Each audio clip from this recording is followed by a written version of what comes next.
வணக்கம். நம்மள நிறைய பேர் இந்த சோலார் டிசிடிபி வாங்குறதுல நிறைய சந்தேகங்கள் உண்டு.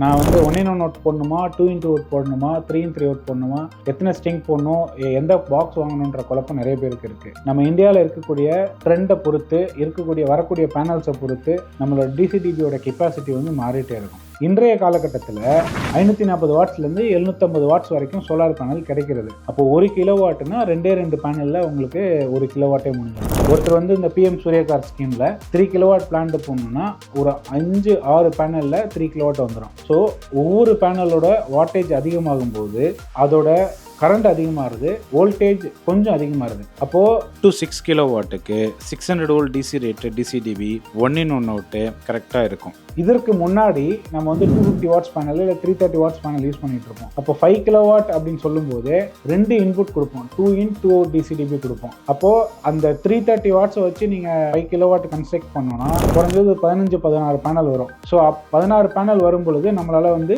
ஒரு ஸ்ட்ரிங்கில் கான்ஃபிகர் பண்ண முடியாது 600 வோல்ட்டில். ஸோ 2 ஸ்ட்ரிங் போட்டு கொடுத்துருந்தோம். இப்போ இந்த 350 வாட்ஸ் பேனல்ன்றது 550 வாட்ஸ் 600-700 வந்ததுனால நம்மளுக்கு டோட்டல் நம்பர் ஆஃப் பேனலே 9 தான் வருது. அப்போது 5 கிலோவாட் ஒரு 9 பேனலோ 10 பேனலோ கனெக்ட் பண்ணோம்னா 10 பேனல் போட்டால் கூட 42x10 420 வோல்ட் டிசியில் வரப்போகுது VMP. அதே VOC எடுத்து பார்த்தோம்னா 500லேருந்து 550 வோல்ட் தான் வரப்போகுது. நம்ம DCDB ஆனது 600 volt rated solar DCDB 1-in-1 out. இந்த ப்ராடக்ட் நீங்கள் GEESYஸ்லேருந்து வாங்கி போட்டாலே 1 to 6 கிலோவாட்டு சிங்கிள் ஸ்ட்ரிங்கில் கான்ஃபிகர் பண்ணி கொடுக்க முடியும். உங்களுக்கு மல்டிபிள் இன்வெர்டர் இருந்ததுன்னா அது எப்படி கான்ஃபிகர் பண்ணுறதுன்றத GEESYஸே கைட் பண்ணுறோம். ரெண்டாவது 10 கிலோவாட் சிஸ்டம் இருக்குது. 10 கிலோவாட் சிஸ்டம் வரும்பொழுது 600 வோல்ட்டில் 2-in-2 DCDB வாங்கினீங்கன்னா உங்களுக்கு போதுமானதாக இருக்கும். எப்படி போதுமானதாக இருக்கும்னா 10 கிலோவாட் எடுத்தோம்னா அப்ராக்சிமேட்டாக நம்மளுக்கு வந்து 18லேருந்து 20 பேனல் வரும்னு வச்சுக்கோங்களேன். அப்போது 10 பேனல் ஒரு சர்க்கியூட்டில் வரும். ஸோ 10x42 420 நான் ஏற்கனவே சொன்னேன். ஸோ 2 ஸ்ட்ரிங் வரும், ரெண்டுமே 600 வோல்ட் ஸ்ட்ரிங் தான்.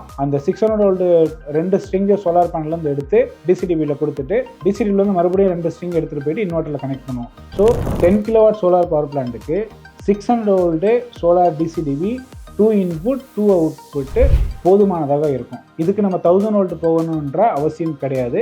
நிறைய பேர் வந்து 1000 வோல்ட் வேணும்னு சொல்லி இன்னமும் கேட்குறீங்க. அது அவசியமே இல்லை. 12 கிலோவாட் வரைக்கும் நீங்கள் வந்து 600 வோல்ட் DCDB யூஸ் பண்ணாலே போதுமானதாக இருக்கும். அதற்கடுத்து 1000 வோல்ட்டில் 2-in-2 அவுட் DCDB ஆனது நிறைய பேருக்கு சப்ளை பண்ணுறோம். அப்போது 1000 வோல்ட்டில் இருக்கக்கூடிய 2-in-2 DCDB வந்து அப் டு 20 கிலோவாட் வரைக்கும் யூஸ் ஆகும். ஏன்னா 1000 வோல்ட்னு சொல்ல போகும்போது 850 வோல்ட் வரைக்கும் உங்களோட VMP வோல்டேஜ் வந்து இன்வெர்டர் ஹேண்டில் பண்ணும். 1100 வோல்ட் வரைக்கும் VOC வோல்டேஜ் ஹேண்டில் பண்ணும். ஸோ நீங்கள் 20 கிலோவாட் பிளான்ட் போடுறீங்கன்னா அப்ராக்சிமேட்டாக ஒரு 36 பேனல் உங்களுக்கு யூஸ் ஆகும். அந்த 36 பேனலில் 18 2 ஸ்ட்ரிங்காக பிரிச்சிங்கன்னா ஒரு சர்க்கியூட்டில் 18 இன்வெர்ட்டரோட ஒரு MPPTக்கு போகும், இன்னொரு சர்க்கியூட்டில் இருக்க 18 பேனல் இன்வெர்ட்டரோட இன்னொரு MPPTக்கு போகும். அதாவது 18 பேனல் 42 வோல்ட் மல்டிபிளை பண்ணால் அப்ராக்சிமேட்டாக ஒரு 720 வோல்ட் 750 வோல்ட் கிட்ட வரும். அதே VOC எடுத்து பார்த்தீங்கன்னா 50x18 கிட்டத்தட்ட ஒரு 900 வோல்ட் வரும். ஸோ நம்மளுக்கு 850 வரைக்கும் VMP இருக்குது, நம்மளது 720 தான்.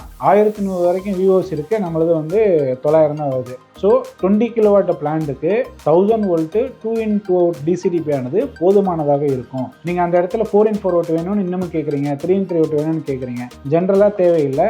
ஒருவேளை உங்களுக்கு அதற்கான தேவை இருக்குது, பேனல் வாட்டேஜ் கம்மியாக இருக்குது, இல்லை ஷேடோ இருக்குன்னா எங்களை கன்சல்ட் பண்ணுங்கள். எங்களால் உங்களுக்கு சரியான முடிவை கொடுக்க முடியும். நன்றி.